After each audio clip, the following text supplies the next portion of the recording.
Costa Rica, a slip of a Central American nation, boasts beautiful beaches, picturesque parks, and one of the highest biodiversity rates in the world. But Costa Rica is more than a stunning landscape. It is a beacon for how to battle one of the most entrenched, bankrolled, and destructive forces on our planet: fossil fuel corporations. For nearly 20 years, Costa Rican campaigners kept their country free from fossil fuel exploration, let alone extraction, and with it became global leaders in the struggle for our air, water, and land. In short, our very future. That is until 2022, when Costa Rica elected Rodrigo Chaves Robles to the presidency and possibly put their precious ecosystem at risk. Para los que dicen que extraer gas destruye la madre naturaleza y no se puede hacer ecológicamente, yo tengo una palabra: Noruega. People say to me, you gotta be crazy. How can you sing in times like these? Don't you read the news? Don't you know the score? How can you sing when so many others grieve?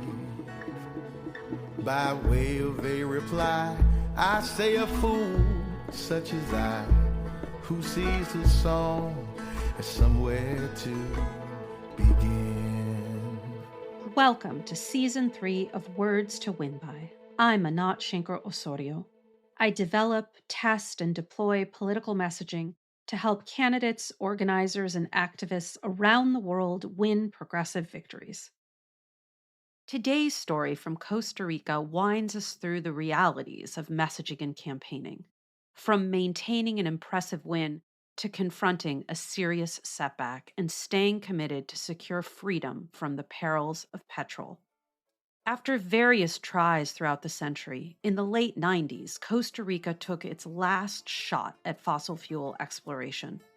The government granted an American corporation, Harkin Energy, rights to explore for oil. This prospect would disrupt local businesses and destroy lands in rural communities. So local businesses, activists, and civic organizations banded together to form Acción de Lucha Antipetrolera, ADELA. ADELA drafted a declaration opposing the concessions and advocated for a moratorium against drilling. The declaration gained national attention, and ADELA ramped up their campaign efforts. After a long battle between activists, Harkin, and the Costa Rican Supreme Court, ADELA was successful in putting a stop to oil exploration. In 2002, the group convinced Costa Rican leaders to declare a ban on fossil fuel extraction and exploration through executive decree. But a decree isn't a permanent guarantee. Maintaining this win required constant vigilance, creative campaigning, and expansive coalition building.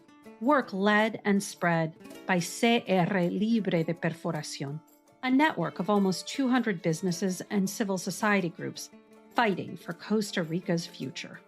CR Libre de Perforación helped maintain this leave-it-in-the-ground policy.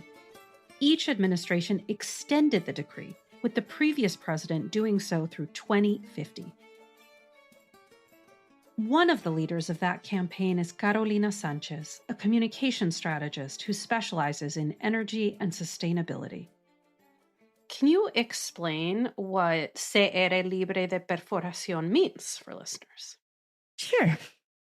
Costa Rica Libre de Perforación means a country free from perforation. And I know perforation might not be the first word you think of when you talk about exploration or exploitation of fossil fuels.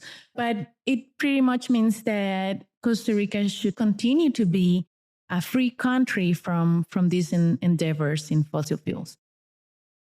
And what was the objective of the campaign? Who were you trying to move, and what were you trying to get them to believe or to do? So Costa Rica has historically or at least for the last 20 years, have had a moratorium on exploration and exploitation. It is a moratorium from a decree, so any president can change it at any time. So the purpose of our campaign was actually to give that moratorium a better judicial or legal security. And what we were trying to do was to get a law or a bill approved in Congress that would forever ban any kind of exploration of or exploitation of fossil fuels, so that it wouldn't depend on what happens or who is currently or at any other point in government. Who were you trying to move and what were you trying to get them to do? The theory of change was mostly focused on moving other sectors of society, like companies and civil organizations, to pressure Congress. So I think that's where most of our theory of change was. And they usually are very affected or change their minds or their opinions based on how much pressure they have from different sectors. So we needed to put pressure from the outside for them to see not only that a lot of other sectors of the society were expecting them to do this. So we did it mostly through media or through press, but also moving industries and specific areas of business to pressure directly in Congress. Oftentimes when we're talking about an environmental issue, there's this tendency to pit the environment against the economy and to make people believe there's this zero sum happening where either we're going to exploit our natural resources so that we can have jobs and we can have money and we can have development, or we're going to go do this environmental business and, hug trees and be poor. I'm exaggerating, but not by much. I mean, this is the nonsense that gets constructed from the opposition to try to hide their actual agenda, which is just to make money. How did you deal with that environment v economy? How did you reach out to businesses and sort of what was your pitch to them? There have been, for at least the last 2 decades that I can think of, but maybe more, a lot of businesses that understand that sustainability does not go against profit.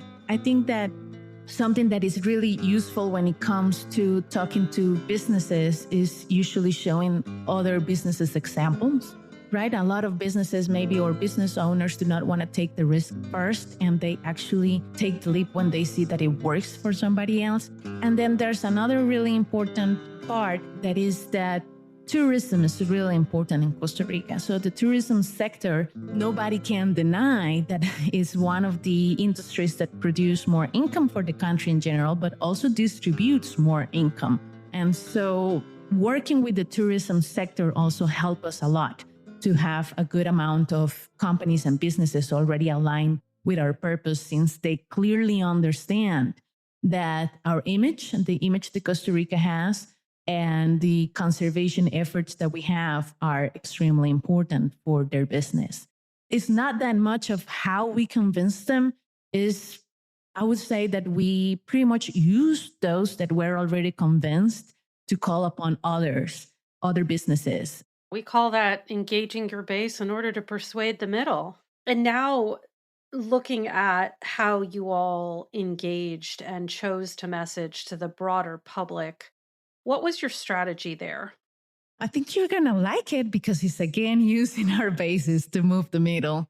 There's a really important youth organization against climate change in Costa Rica that actually does a wonderful job in bringing young people from all over the country, because Costa Rica was already of this mindset of conservation. So we kind of had these different areas: youth, the nonprofit environmental organizations, and co-ops of different sectors, including tourism, coffee, and other areas that we knew were completely aligned with our plans. So we used them as the mass of the movement, so to say, and that helped us move other sectors of the society too.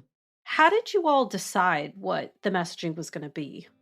we ran some testing and did some investigation on what people thought about the idea. And so we decided early on in the campaign that it had to be all as positive and all in the sense of proposition of not what we should not do, but what we should do and what we should continue to do.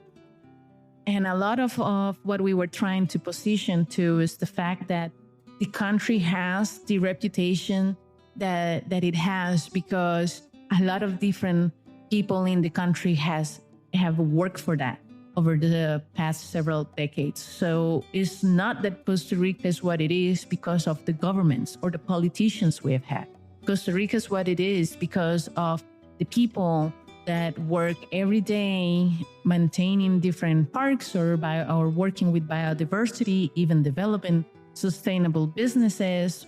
We've been known internationally for our renewable electricity. And we tried to build up on that and sort of use the message that back in the day, some people make the right decisions and they were visionary at the time to make the right decisions as to how our electricity should be and that we should honor that. What Carolina is highlighting is a feast of principles of persuasive communication, establishing and cementing social proof among businesses and people alike, making it clear that environmental protection is integral to Costa Rican identity and reinforcing it as a social norm. Developing an affirmative, say what you're for message, even in the midst of a heated battle against a formidable foe, and making the target audiences the agents of creating this desirable future. To paraphrase Carolina, it's not because of governments or politicians that Costa Rica boasts its natural wonders. It is because of the people making the right decisions that put Costa Rica on the map. But of course, a hashtag and an impressive array of partners does not an entire campaign make. CR Libre de Perforación developed and deployed all available tools to transmit its message. Among them, a campaign anthem, Yo Prefiero Mi Costa Rica, performed by national artists Fabrizio Walker, Nakuri, Kumari Sawyers, Esteban Monge, and Bartos Brenes. Para afuera la exploración, para afuera la explotación, seamos libres de la perforación petrolera, para afuera, para afuera, para afuera. What the song tells us is, get out of here, exploitation. Let's be free of perforation. Oil corporation, get out of here. Get out of here. The campaign also made ads to encourage people to keep Costa Rica free of fossil fuels. Among them, La bola está en la cancha, or the ball is in the court.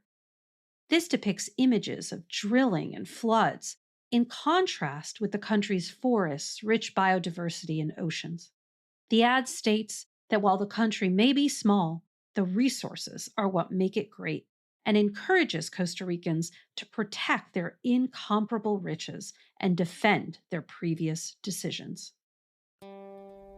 Hoy el mundo ya no es el mismo. Atravesamos varias crisis mundiales que nos pueden hacer dudar de nuestras decisiones. Hoy en Costa Rica tenemos un gran reto. Debemos recordarle al mundo que aunque somos un país pequeño, son nuestros recursos lo que nos hace grandes. A pesar de las circunstancias, nos corresponde proteger nuestras incomparables riquezas para que nuestra naturaleza y las energías limpias sigan siempre siendo prioridades en Costa Rica.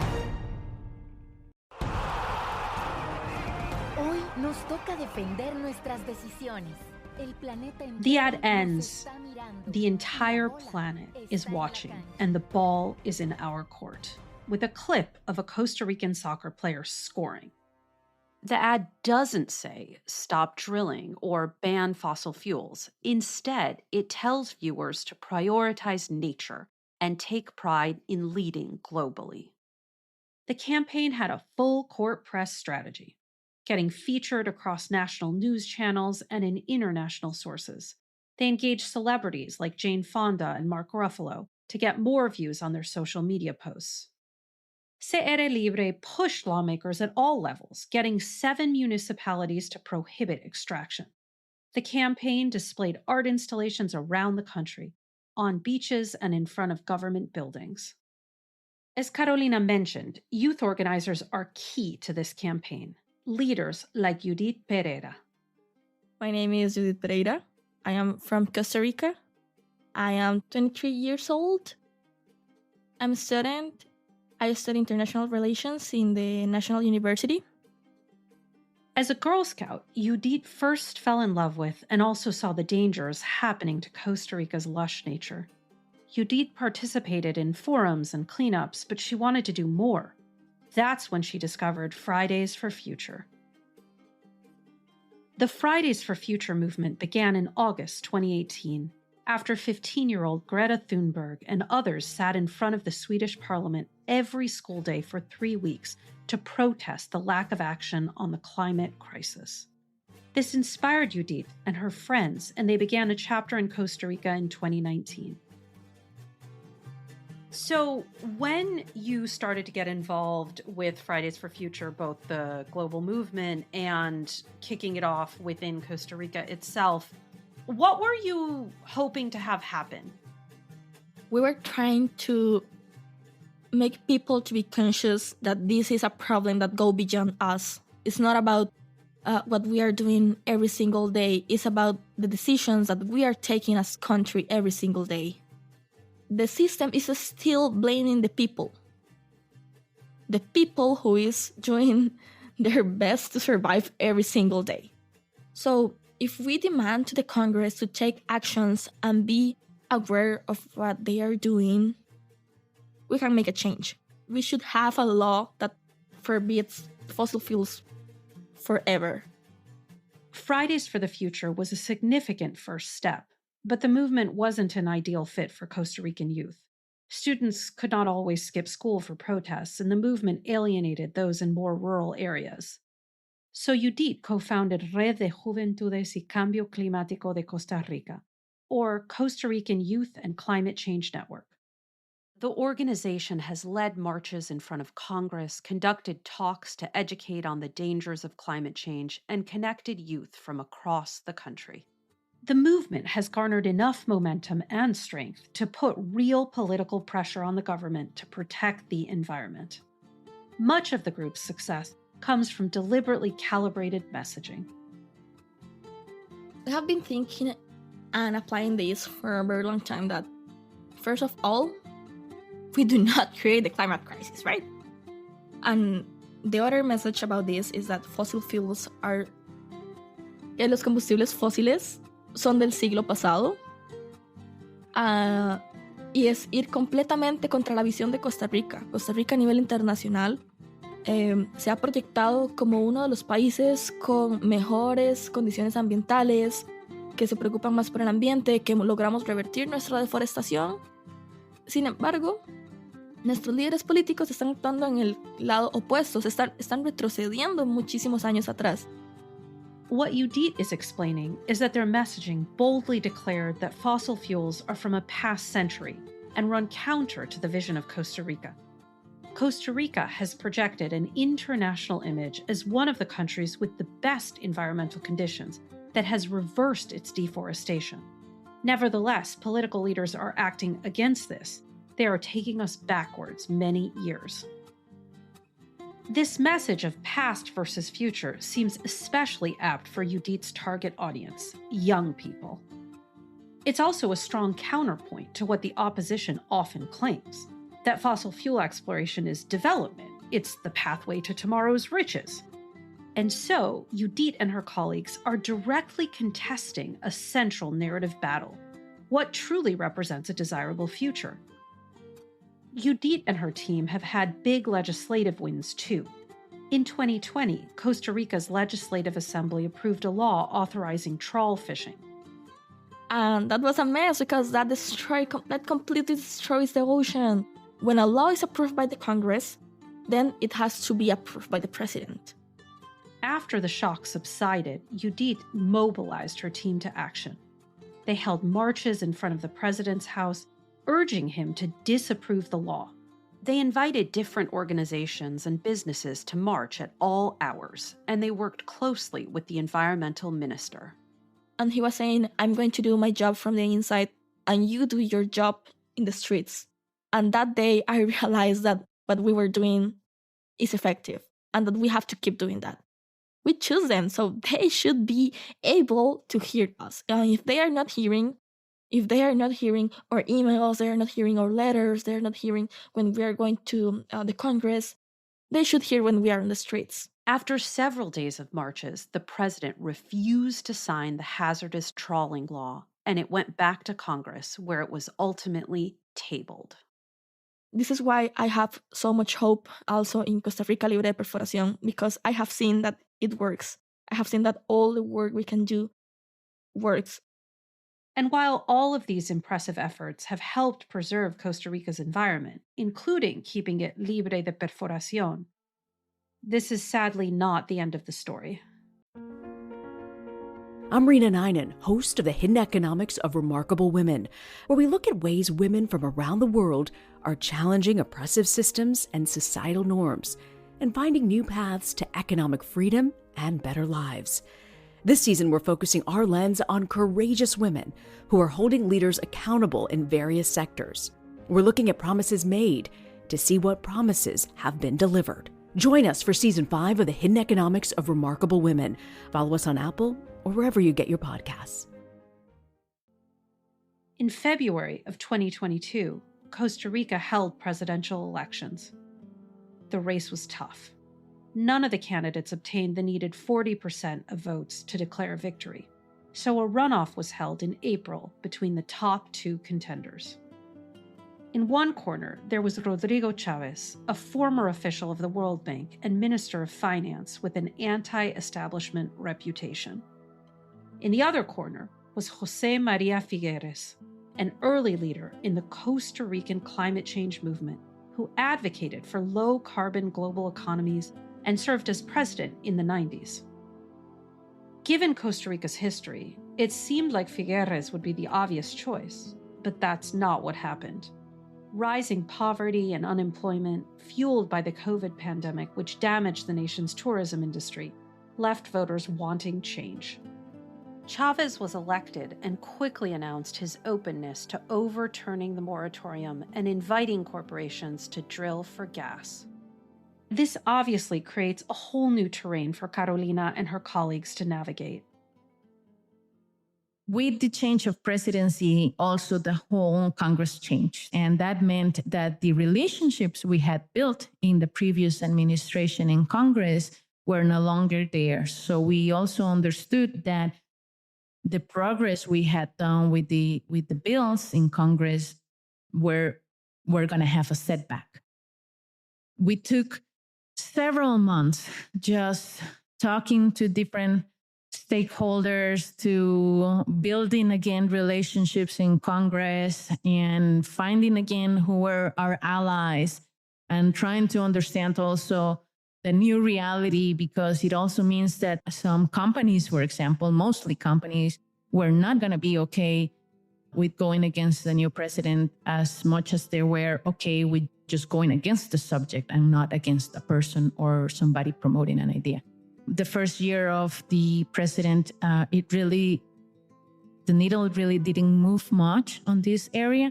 But this year, some organization and the Union of Chambers of Industry, actually is what it is, made a public announcement that they were pushing the president to lift the moratorium and actually explore if there's natural gas in the country and use it. And now the president has actually spoken in favor of. So things got really heated up.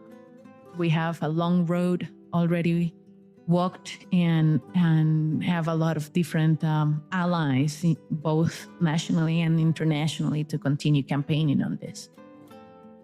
And so what is your objective now, both in the short term and the long term? Is it still congressional codification? The objective of a law is still our main objective, because that would be the biggest win we could possibly have, since that will take away the power that currently the executive has in this subject. So that continues to be our main objective, although we had to think of new routes to get there through this new Congress. But we also took upon a new objective, which is try to stop the lift of the moratorium by sort of creating this barrier or this bigger front of companies and organizations and just regular people too that want to defend this image and reputation of the country that we've been talking about, or the sustainability as a value for the country. Judith is also confronting the obstacles posed by this new government. We have a really, really different context in here with Rodrigo Chaves, because he's taking all the climate action down. He's not even talking about climate. In his first report as a president, he don't even mention about the environment. So we have a really, really moment in here, because also the office that were in charge of climate change has been taken to the ground. There are no more people working in that place. They're just like one, and is the minister, like one of the advisors from the minister. And the minister doesn't care about it, really. So what do you do in the face of that? And in particular, your lens, your focus as a young person that is organizing young people, what do you say to them? And how do you sustain their participation and not have them just think, well, fuck it, nothing's ever going to change. Let me just at least live my life. I think that's something that Costa Rican people has in common, that we all love going to the nature. We all love our country because of that. It's really green. We have a lot of biodiversity. But we're not thinking about how we are going to preserve that. We're not thinking about why they are going to destroy them. So to invite people, we have been positioning these kind of messages. Do you care about it? Get involved. There's something you can do. We were told as a kids that if we work hard and we put effort, however, our dreams are like in the middle of something called climate change. Our future is uncertain due to fossil fuels, because fossil fuels industry is still making stronger movements and is still threatening Costa Rica. So if we need to guarantee those dreams, if we need to guarantee the life we want, we need to take fossil fuels out of the country, out of the world even. However, we need to start in here, because in here we have that in advantage, that we have never exploited them. So we don't have to let them in. Obviously, we'd all love a neat story with a happily ever after, and that's not this tale. Especially because this fight continues within Costa Rica and everywhere beyond. I asked Carolina what lessons she would offer for the rest of us. I think that the most important one was something you just said, that this is usually not a short campaign. It's usually not an easy objective. And therefore, you have to be very aware of that and have a lot of patience and be very mindful of your emotional health and the emotional health and physical health of everybody that works with you in this sort of campaigns.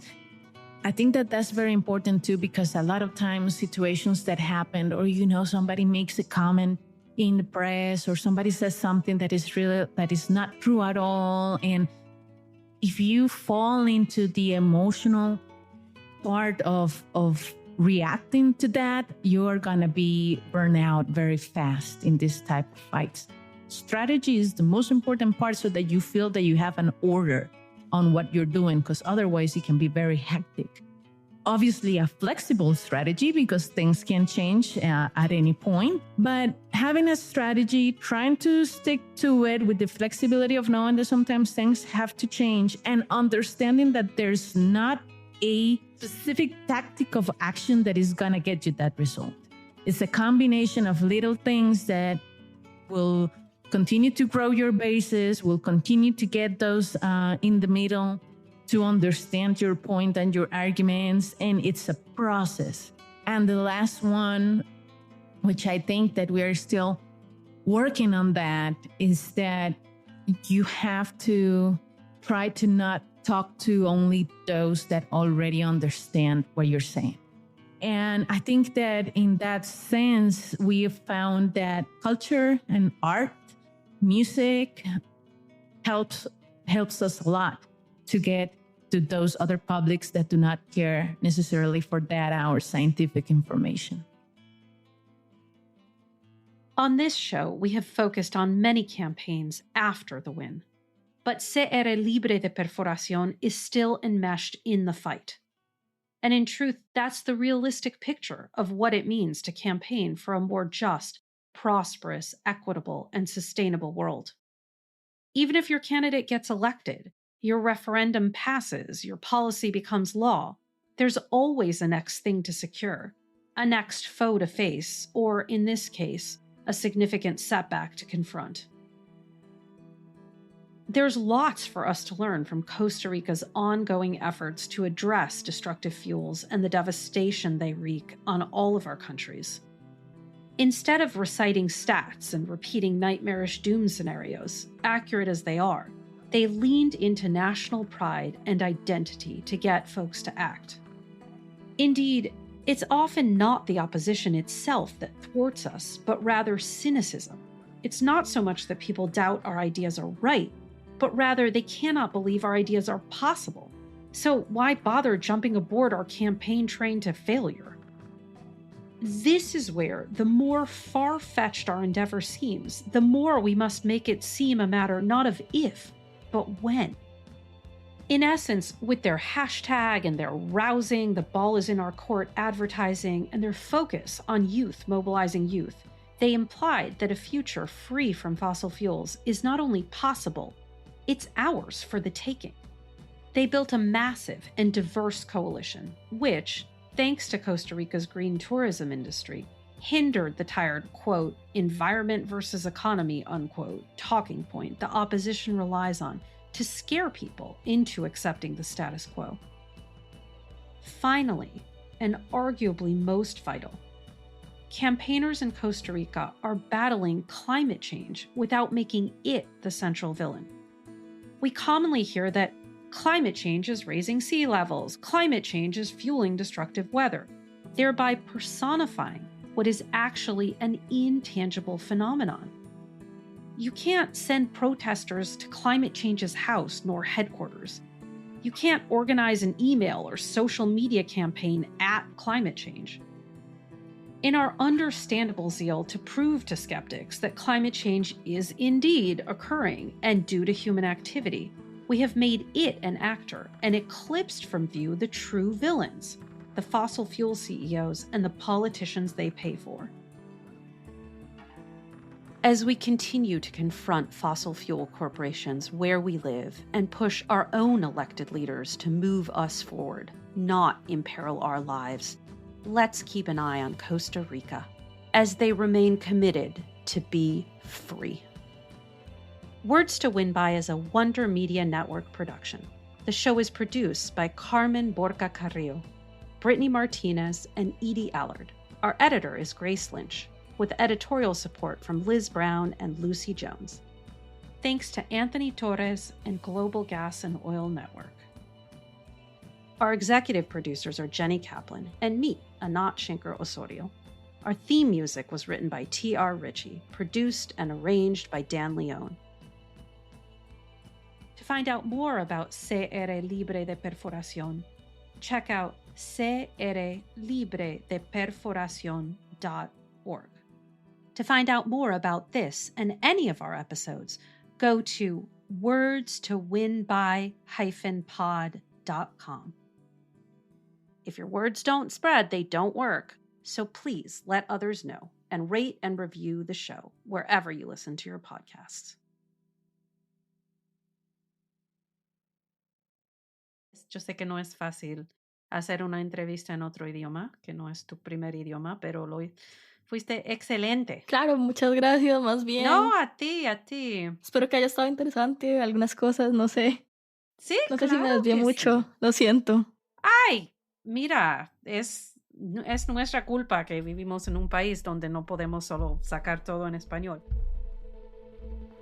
A song is somewhere to begin, to search for something worth believing in. If changes are to come, there are things that must be done, and a song is somewhere to begin.